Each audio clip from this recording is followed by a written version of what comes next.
Today in the joy of editing, we're stepping into the creative side of Nik Analog Efex and exploring the double exposure filter. This is where two separate images can come together to create something artistic, unexpected, and just a little bit magical. Stay tuned.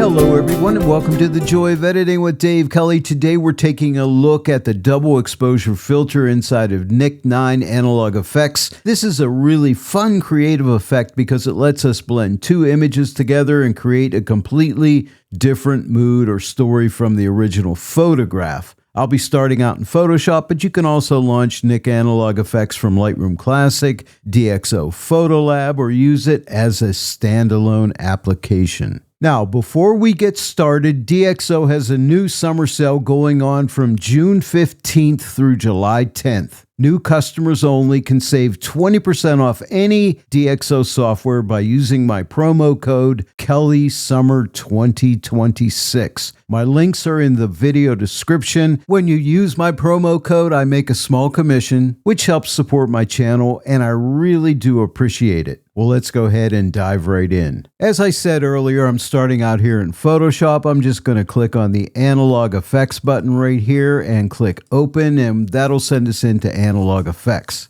And now, here we are in Analog Efex, and right now I have all Nik clicked on right here, and you're going to find the double exposure filter right here. Now, by default, we always get a basic adjustment here. You could shut this off if you don't want it, but I usually use it, so I'm leaving it on. So we're going to click on the plus for double exposure. I really like this filter a lot. It's very creative. Now, by default, you can make a double exposure with just the image that you bring into it. In other words, if you see right now, see this box right here? I could click this and drag it around. It's just the double exposure of the original image. Now you can change the size. If you come to the corners here and click on these handles, you can make this second exposure larger or smaller. And then if you click right here in the middle, you see the hand tool comes up. Then you can click and drag and move this around to anywhere you want it to go to. So you could be really creative with this. And you also have a zoom feature here. If you click this button right here, this is the protected area for the zoom. It's a zoom lens effect, and you're going to see it on the double exposure part. See right now the zoom is at 100%.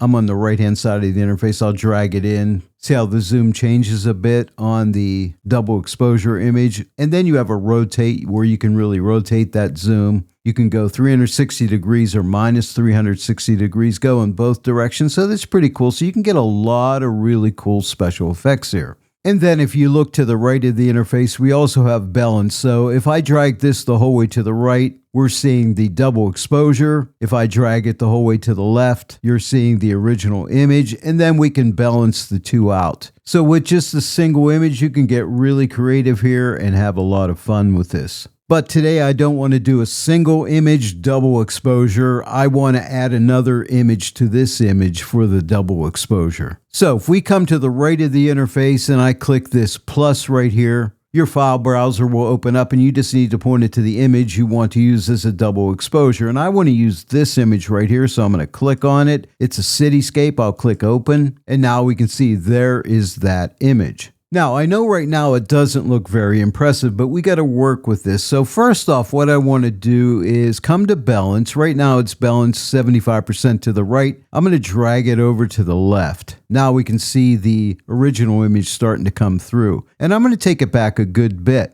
But we also have blending modes we can use, which is really great, right? So right now I'm in the normal blend mode. So if you click this drop down, we can hover through these different blend modes and see what kind of an effect we get. And I just went through all of the different blend modes. I tried them all out and I found one I really liked. It was way here at the bottom, luminosity. So I'll click on luminosity, and now we're in the luminosity blend mode. And I really like the way that looks. And I'm going to drag the balance more to the left, more towards the original image, over to like right there, 4%. And now you see this rectangle right here. What I want to do is move this around. I'm looking at this building right here and this building over here. I want to make this a little larger, so I'm going to click this handle and drag it up a little bit, make this a little bit bigger, and then I'm going to pull this down and maybe over to something like right about there. Looks pretty cool. And maybe just decrease the exposure just a little wee bit, not too much. Right now I'm at 50% exposure. Let me take it down to like 47%. And it's starting to look really good, but I'm going to use some other filters on here. Let me shut off double exposure by clicking the toggle. That's before and that's after. So we're off to a good start. Let's add another filter. I'm going to come over to the left side of the interface and click on film type.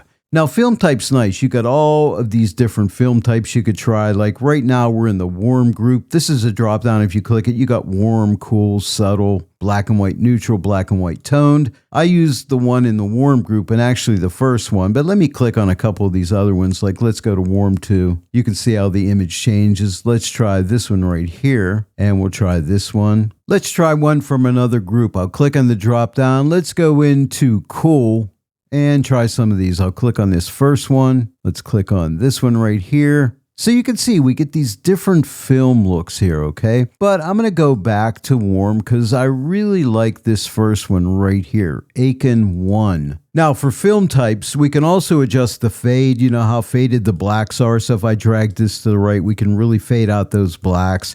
You could double click these adjustments anytime to reset them. I'm going to leave the fade at 50. I think that looks good. You can adjust the strength of the film type if you want to, so you can make it a little stronger. And I may do that, make it a little stronger. And then you could add some grain to make it look more realistic. And I like to do that when I'm compositing a couple images to add a little grain. It makes the image look more realistic. So right now, the grain is at 500 pixels. That means there's really no grain in the image at all. So I'm going to drag this to the left. And if I take it the whole way over, you can see all that grain. Now you can also adjust the hardness, how hard or how soft that grain is. You can double click and set it back to the center, which is where I'm going to keep it. But I just want to add a little bit of film grain. Somewhere right around there should look good. I really like that. But let's keep adding some filters here to see if we can make this look even better. Now, as I told you at the beginning, by default, we do have a basic adjustment, so let's use it. I'm going to take the detail extractor. See if I drag this to the right, you can see that detail starting to come out. Now, be careful here. This can become very overbearing, so don't go too crazy here.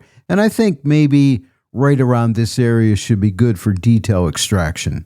What I want to do is reduce the brightness a bit. It's a bit too bright after the detail extraction, so I'm going to take this to the left to right there, minus 23%. I think that looks really cool. Maybe give it a little bit of contrast, not much, just a tiny bit of contrast, and maybe just a little bit of saturation. And I think that should be good. I'll shut off the basic adjustment. Here's before and here's after. So that's really helpful. Let's go ahead and try another filter. Come to the left side of the interface. I want to try a photo plate filter. I love these filters. I'm going to click the plus, and here's photo plate. I'll shut it off. This is before, this is after. We have all these different photo plates. They're basically overlays that go over the image. Right now it's in the relight and blend mode, but we can change that. But let's click on a different one. Right now we're in the street group. This is a drop down, so we have different types in here. Let's click on this one right here, and you can see what that one looks like. We'll click on this one. See how they change when I click on them. Let me click on the drop down and let's go into the corroded category. Let's try this one right here. So you can see we have all these different photo plates we can try. I'm going to go back to streaked and I want to use this one right here.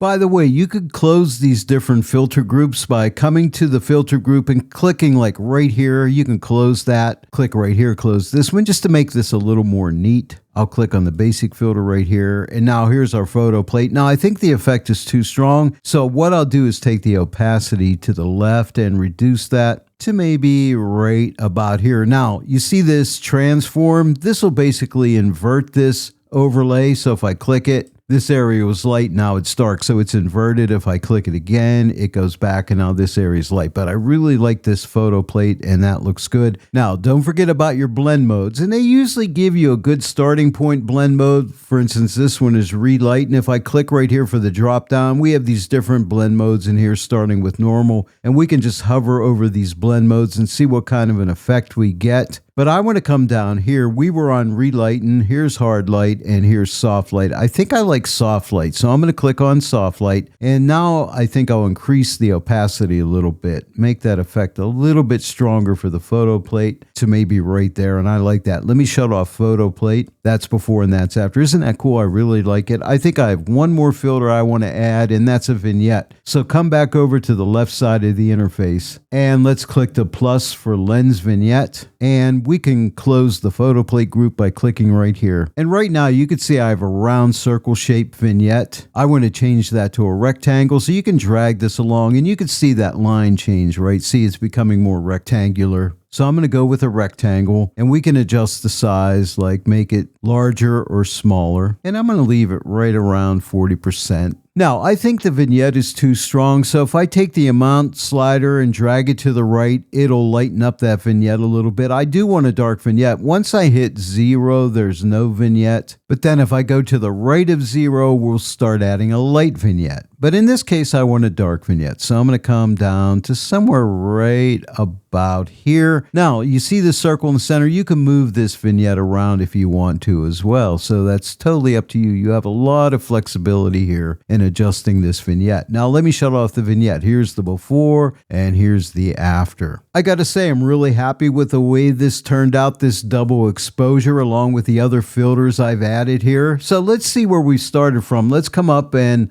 left click and hold right here on compare. We started out here and we end up here. So I'm really happy with the way this turned out. I'm finished here in Analog Efex. Let's send this back to Photoshop. Come down to the bottom right corner of the interface and click apply. Here we are back in Photoshop. Let me shut off this layer. This is before. And now this is after. Now I made this a smart filter, so I can just double click Nik Analog Efex and go right back into Analog Efex and make some readjustments, add more filters, whatever I want to do. I love this workflow. But there you go. Double exposures with Nik Analog Efex, whether you're doing a double exposure on a single image or adding another image on top of an image. It's really a fun filter to play with. And you have all those other filters in Analog Efex and Color Efex and Silver Efex to combine and make one great final image. Well, there it is, everyone. I hope you enjoyed today's tutorial, a look at the double exposure filter in Nik Analog Efex. If you enjoyed today's tutorial, please give this video a like and share it with your friends. And if you're not yet a subscriber to my channel,